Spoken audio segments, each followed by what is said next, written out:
अस्सलाम वालेकुम, welcome to my channel E tutor. I hope कि आप सब खैरियत से होंगे। तो जैसा कि मैंने आपसे अपनी प्रीवियस वीडियो में यानी कि अपनी जो लास्ट वीडियो थी उसमें वीवर्स के बारे में उसमें मैंने आपसे जो है वो कहा था कि मैं आपके वो कौन से 3 यूजेस हैं इज़ेम आर के जिसको देखते ही हम पता लगा लेंगे कि इसका इस्तेमाल जो है वो किसके तौर पे हो रहा है। तो आज जो है अपना टॉपिक स्टार्ट करने से पहले मैं चंद बातें जो है आपके साथ शेयर करती चलूँ कि जो है आपने इन चीज़ों को बिल्कुल भी रट्टा नहीं लगाना है। इन चीज़ों का अगर आप रट्टा लगाएँगे तो ज़ाहिर-सी बात है वो आपके ज़हन से जो है वो 1 दिन आपके माइंड में रहेगा, 2 दिन रहेगा, उसके बाद आप जो है वो भूल जाएँगे। आप इसे अपने पास नोट डाउन कीजिए, स्क्रीनशॉट लीजिए, इसकी ज़्यादा से ज़्यादा प्रैक्टिस कीजिए, अपनी स्पीकिंग में लाइए। जहाँ आपको मुश्किल पेश आ रही है, आप मुझसे डिस्कस करें, कमेंट करें। तो इसके अलावा जो है वो जो है ज़्यादा से ज़्यादा इसकी प्रैक्टिस करें क्योंकि प्रैक्टिस ही आपको परफेक्शन की तरफ लेके जाती है। तो इसके अलावा जो है हम अपना जो है वो टॉपिक स्टार्ट करने से पहले मैं नए आने वालों को वेलकम करना चाहती हूँ। जो चैनल पर न्यू आने वाले हैं, उन व्यूअर्स हैं, उनसे मेरी रिक्वेस्ट है कि जिन्होंने अभी तक मेरा चैनल सब्सक्राइब नहीं किया वो जल्दी से जाकर जो है मेरे चैनल को सब्सक्राइब कर दें और साथ ही बेल आइकन बटन को दबाकर जो है ऑल को सेलेक्ट करें ताकि मेरी आने वाली हर इन्फॉर्मेटिव वीडियो का नोटिफिकेशन सबसे पहले आपको मिल सके। जी, बगैर टाइम वेस्ट किए चलिए अपने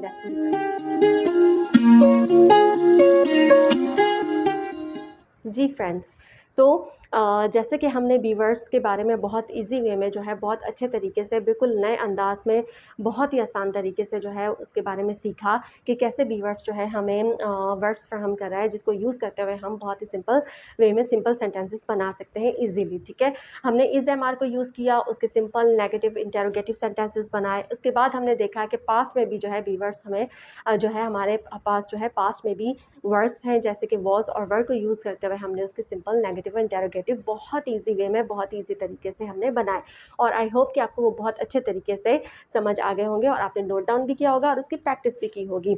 तो जहाँ भी आपको मुश्किल पेश आई हो तो आप मुझे प्लीज़ कमेंट्स में ज़रूर बताइएगा ताकि मैं आपकी वो मुश्किल जो है सॉल्व कर सकूँ। चलिए बगैर टाइम वेस्ट किए हम आज की जो है अपने टॉपिक का स्टार्ट लेते हैं।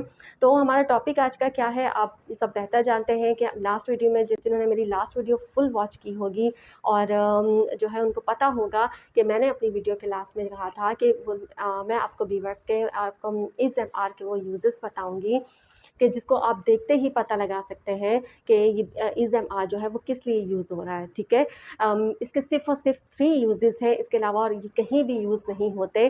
तो वो 3 यूजेस कौन से हैं उनके बारे में आज हम जानेंगे। जैसे कि आपको मेरे बैक पे जो है वो हेडिंग में नज़र आ रही होगी 3 uses of is am are और इसका मैंने फर्स्ट यूज़ की जो है वो हेडिंग भी दी हुई है।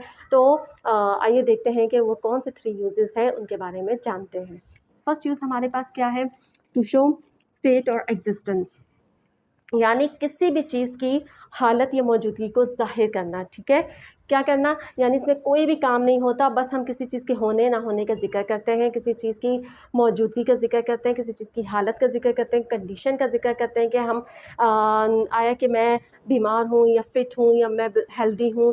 तो ऐसे जो है ऐसे सेंटेंसेस जैसे कि हमने वीवर्स में यूज़ किया। तो ये यहाँ पे आपको जो है ये देखते ही पता चल गया होगा कि फर्स्ट यूज़ इसका कौन सा है, बी वर्ब के तौर पे यूज़ होता है। इज़ एम आर किसके तौर पर यूज़ होता है, बी वर्ब के तौर पे यूज़ होता है क्योंकि बी वर्ब में कोई काम नहीं होता बल्कि वो किसी चीज़ की मौजूदगी, किसी चीज़ की हालत को ज़ाहिर करते हैं बी वर्ब्स जो होते हैं। ठीक है, तो इज़ एम आर का जो फर्स्ट यूज़ है वो किसके लिए यूज़ होता है, बी वर्ब के तौर पर यूज़ होता है। तो आइए एग्जाम्पल से मज़ीद समझते हैं।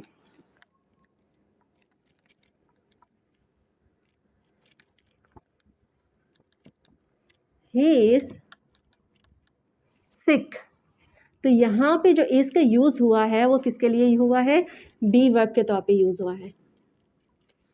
ठीक है, तो यहाँ पे सिंपल हम बता रहे हैं कि वो बीमार है। ठीक है, इसमें कोई काम तो नहीं हो रहा ना कि वो जो है कोई काम तो नहीं कर रहा। तो यहाँ पे जो है किसी भी चीज़ की जो है मौजूदगी को, किसी चीज़ की हालत को यहाँ जो है वो ज़ाहिर करना क्या होता है, इज़ एम आर का फर्स्ट यूज़ क्या है, किसी भी चीज़ की मौजूदगी को या हालत को जो है वो ज़ाहिर करता है। तो यहाँ पे हमने देखा कि ही इज़ सिक यानी कि वो बीमार है। तो यहाँ पे जो है इसका फर्स्ट यूज़ किस लिए यूज़ हो रहा है, इज़ एम आर का बी वर्ब के तौर पर यूज़ हो रहा है।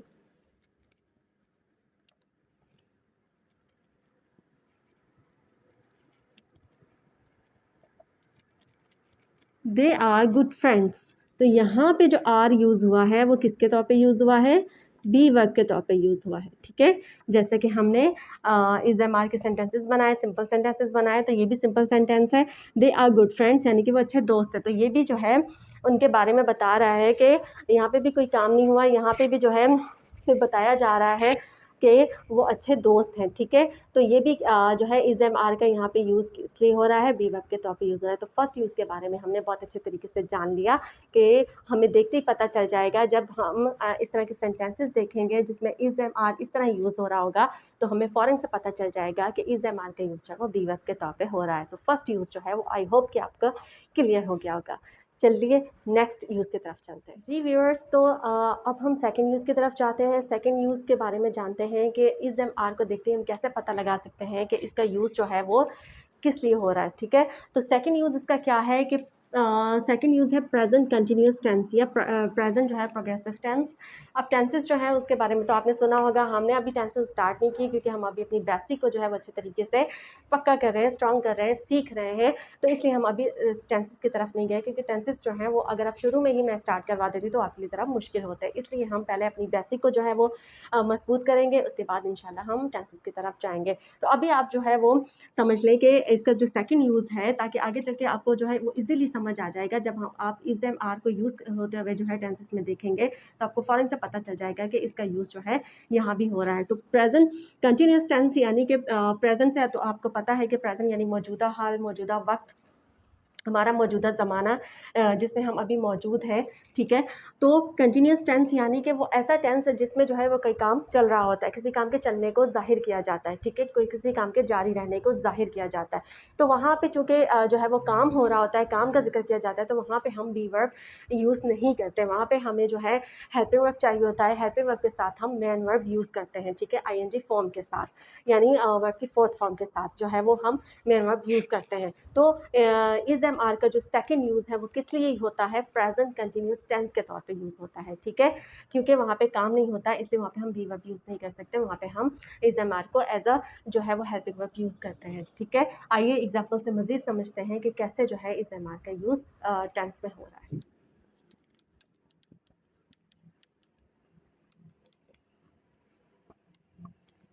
Birds are flying in the air, ठीक है। तो यहाँ पे जो आर यूज़ हुआ है वो किस लिए हुआ है, as a helping verb use हुआ है, ठीक है। यहाँ पे बी वर्ब के तौर पे यूज़ नहीं हुआ बल्कि हेल्पिंग वर्ब के तौर पे यूज़ हुआ है, ठीक है। ये आप अपने माइंड में रखिएगा कि इज़ एम आर का जो सेकंड यूज़ है वो प्रेजेंट कंटिन्यूस टेंस के तौर पे उसका यूज़ होता है। तो नेक्स्ट एग्जांपल देखते हैं।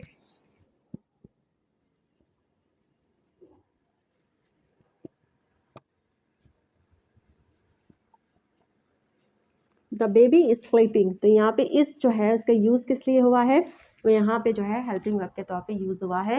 इसका सेकंड यूज़ किस लिए है, इसका सेकंड यूज़ जो है वो प्रेजेंट कंटिन्यूस टेंस के तौर पे यूज़ हो रहा है, हेल्पिंग वर्ब के तौर पर उसमें जो है वो यूज़ हो रहा है क्योंकि यहाँ पे हम काम का जिक्र कर रहे हैं, ठीक है। आई होप कि आपको इसका सेकंड यूज़ भी बहुत अच्छे तरीके से समझ आ गया होगा।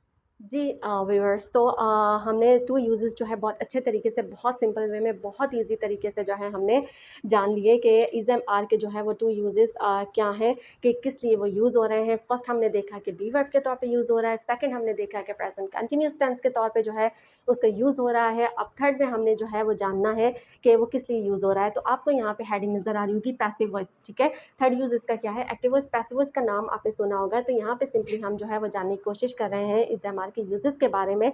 तो अभी मैं आपको बताती चलूँ कि पैसिव वॉइस जो है वो सेंटेंस जिसमें जो है वर्ब के बाद थर्ड फॉर्म लगी होती है और जिसमें ऑब्जेक्ट के ऊपर काम हो रहा होता है। तो ऐसा सेंटेंस जब भी आप देखेंगे तो आपको फ़ौरन से पता चल जाएगा कि यहाँ पे इज़ एम आर का यूज़ जो है ना तो बी वर्ब के तौर पे हो रहा है, ना तो जो है वो प्रेजेंट कंटिन्यूस के तौर पे हो रहा है, बल्कि किसके तौर पे हो रहा है, यहाँ पे पैसिव वॉइस सेंटेंस के तौर पे जो है वो इज़ एम आर का यूज़ हो रहा है। तो आइए एग्जाम्पल से हम जानते हैं।